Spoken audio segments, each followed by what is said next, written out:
بسم الله الرحمن الرحيم. أعزائي الكرام، النهاردة هستضيف الدكتور أحمد باطة، دكتور جراح العيون في فيينا. هيكلمنا النهاردة عن الفعالية التي أقامها اتحاد الأطباء والصيادلة العرب بمناسبة جمع التبرعات لمدينة درنا.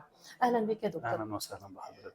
في تخصصنا كاتحاد اطباء وصيادله عرب هنا في النمسا، ان احنا بنقف جنب اخواتنا في مختلف الدول العربيه لما يكون في يعني نكبه، والحمد لله النكبه كانت كويسه.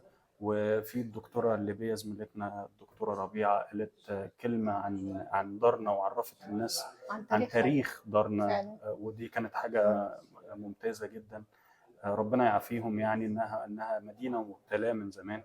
فدي انا شايف ان هي حاجه اصيله في تخصصنا كمنظمه من منظمات المجتمع المدني، ان احنا بنساعد لما بيكون في كوارث او كده، بنمد يد العون على قد ما نقدر لاخواتنا في كل الدول، وده اقل حاجه ممكن نقدمها. اتحاد الاطباء والصيادله العرب اتحاد كبير وموجود من قبل ما انا حتى اجي النمسا اصلا.